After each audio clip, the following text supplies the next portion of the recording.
I'm Charlotte McLeod with the Investing News Network, and this is your quick look at the stories we covered this week that you need to read.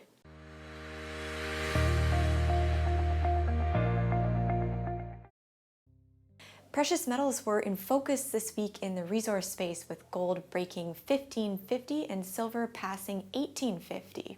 Experts say heightened trade tensions between the US and China were a factor behind these moves.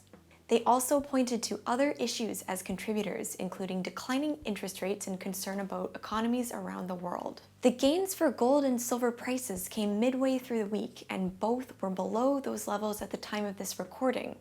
However, both the yellow and white metals look set to have their best month in over 3 years. Outside precious metals, copper and cobalt miner ERG warned this week that if cobalt prices stay at current levels, 20 to 30% of global supply could disappear by 2020.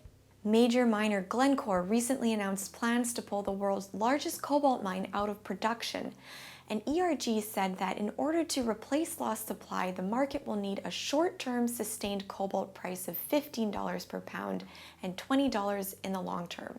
Many companies in the cannabis space are coming out with their Q2 reports, and this week Green Thumb Industries, a multi-state operator, reported a 60% increase in revenues for the period.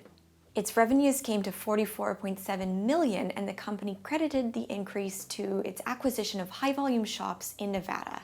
INN also spoke with Zenabis Global CEO Andrew Grieve, who talked about his company's move into the cannabis-infused beverage market. A slew of companies are jumping into this arena ahead of Canada's legalization date for edible and infused cannabis products, and Grieve believes that his company can compete with alcohol for market dominance in the recreational beverage market. This week in tech, INN covered the aftermath of the Dota 2 the International Tournament. The tournament wrapped up last weekend, and the prize pool became the largest ever esports reward in history at $34.3 million. Nick Mersch of Purpose Investments explained that Dota 2 is unique within the esports space for two reasons: the fact that it is not a franchise league, and that its prize pool is crowdfunded by the Dota 2 community.